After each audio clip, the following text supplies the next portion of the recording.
वित्त मंत्री निर्मला सीतारमण लगातार एक के बाद एक अपने बजट पेश करती हुई जा रही हैं और आज भी एक बजट पेश किया गया केंद्र सरकार की तरफ से। जब ये बजट पेश किया गया तो इसमें मिडिल क्लास को खास तवज्जो दी गई।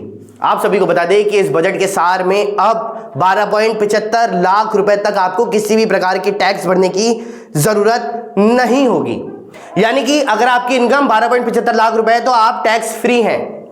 ऐसा इसलिए कहा जा रहा है क्योंकि सरकार सेकंड और थर्ड स्लैब के अंदर जो ये टैक्स है उसको माफ कर रही है। आप सभी को इस रिपोर्ट के माध्यम से दिखाएंगे इस पूरे बजट का सार कि कौन कौन से फायदे होते हुए नजर आएंगे और इसमें क्या क्या बदलाव किए गए हैं। वित्त मंत्री निर्मला सीतारमण के बजट में इनकम टैक्स पेयर्स को बड़ी राहत मिल गई है। अब नौकरी पेशा लोगों को नई टैक्स रिजीम चुनने पर सालाना 12.75 लाख रुपए तक के इनकम पर कोई भी टैक्स देने की ज़रूरत नहीं है। ये फ़ायदा ऐसे मिलेगा कि 0 से 4 लाख तक 0, 4 से 8 लाख तक 5%, 8 से 12 लाख तक 10%। दूसरे और तीसरे स्लैब के टैक्स सरकार 87A के तहत माफ़ कर देगी। इसके अलावा 75,000 का स्टैंडर्ड डिडक्शन भी मिलेगा। इस तरह नौकरी पेशा लोगों की कुल 12.75 लाख रुपए की आमदनी टैक्स फ्री हो जाएगी। अब 12 लाख की कमाई पर कोई टैक्स देने की ज़रूरत नहीं होगी। नौकरी पेशा लोगों के लिए 75,000 स्टैंडर्ड डिडक्शन के साथ टैक्स लिमिट 12.75 लाख कर दी गई है।